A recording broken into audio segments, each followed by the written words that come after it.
We न्यूज़.pk के लिए कराची से मैं हूं वकास खान। आज पाकिस्तान स्टॉक एक्सचेंज में शदीद मंदी का रुझान रहा। पाकिस्तान स्टॉक एक्सचेंज में 100 इंडेक्स ने लगभग 5 जो नफसियाती हदें हैं वो खो दी हैं, जिसमें से 47,000, 48,000 से लेकर 51,000 तक नफसियाती हदें शामिल हैं। ताहम बात की जाए कारोबार की तो तकरीबन कारोबारी हफ्ते के पहले रोज़ 7,000 से ज़ायद पॉइंट्स की कमी रिकॉर्ड की गई। इस हवाले से माशी माहिरीन ये कहते हैं कि जो मकामी एशारिये हैं, पाकिस्तान के माशी एशारिये हैं, वो बिल्कुल मुस्बत सिमत में जा रहे हैं, लेकिन इसके बावजूद मंदी का जो रुझान है उसकी वजूहात मशरक़ वस्ता में जो लड़ाई इस वक्त चल रही है अमरीका और ईरान के माबैन,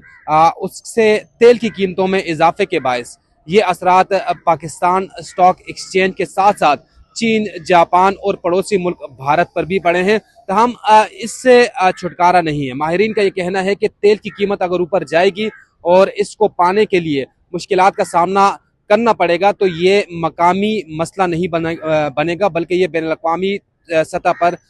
तमाम ममालिक को अपनी लपेट में लेगा। यही वजह है कि पाकिस्तान के अंदर जो माशी इशारिये हैं वो मुस्बत होने के बावजूद इस वक्त पाकिस्तान स्टॉक मार्केट जो है वो शदीद मंदी से दो चार है। मुस्तकबिल के बारे में कह रहे हैं माहिरीन कि मुस्तकबिल में इस हफ्ते में तो आसार नज़र नहीं आ रहे कि पाकिस्तान स्टॉक मार्केट या आलमी जो मार्केटें हैं उसका जो हिसाब किताब है या उसकी कारकर्दगी में बेहतरी का इम्कान हो, बल्कि ये कहा जा रहा है कि आइंदा आने वाले हफ्तों में अगर तो ये सूरत हाल कंट्रोल में होती है या ये जो जंगी सूरत हाल है इस पर कंट्रोल पाया जाता है, तो उम्मीद ये जाहिर की जा रही है कि मुस्तकबिल में हो सकता है कि इस तासुर या इस मामले पर कंट्रोल हासिल किया जा सके। लेकिन फ़िलहाल ऐसा कोई इम्कान नहीं है कि आलमी जो मार्केटें हैं उसमें बेहतरी हो या बेहतरी का इम्कान हो, क्योंकि आए दिन